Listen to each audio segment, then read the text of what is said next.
গরমকাল মানেই হলো আমের সিজন। আর এই সিজনে কিন্তু আম দিয়ে আমরা কম বেশি অনেক কিছুই বানিয়ে খেয়েছি।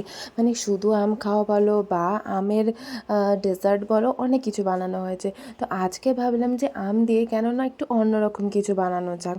তো তার জন্য দেখো এখানে কিন্তু প্রথমে আমরা কিছুটা সুজি নিয়ে নিয়েছি।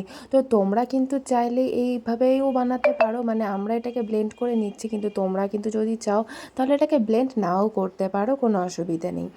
শুধুমাত্র কি যে আমটাকে তোমাদের একটু ব্লেন্ড করে নিতে হবে, কিন্তু আমরা এখানে সবগুলো একসাথেই ব্লেন্ড করে নিয়েছি। তো সবার প্রথমে এখানে আমরা সুজি নিয়ে নিয়েছি ব্লেন্ডারে, তার মধ্যে দিয়ে দিয়েছি স্বাদ মতন একটু চিনি, আর তার মধ্যে দিয়ে দিয়েছি আমের পাল্প। তারপরে এগুলোকে আমরা ভালো মতন একটু মিক্সড পেস্ট বানিয়ে নেব। তো তারপরে আর কি সেরকম কিছুই না, তোমরা হয়তো দেখে অনেকটা বুঝতেই পারছো যে এটা কী বানাবো আমরা। তো দাঁড়াও সব কিছুই বলবো। তো দেখো এখানে কিন্তু আমরা একটা স্মুথ পেস্ট বানিয়ে নিয়েছি, নিয়ে এটাকে আমরা একটা বলে ঢেলে নিলাম।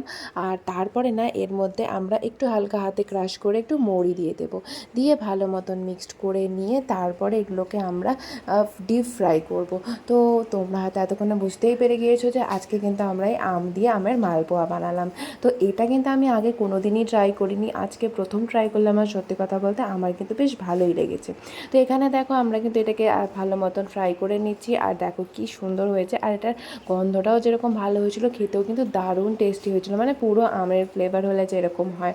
তো চাইলে কিন্তু তোমরাও বাড়িতে বানিয়ে দেখতে পারো। আর যদি ভিডিওটা ভালো লেগে থাকে তাহলে কিন্তু লাইক কমেন্ট করতে একদমই ভুলো না।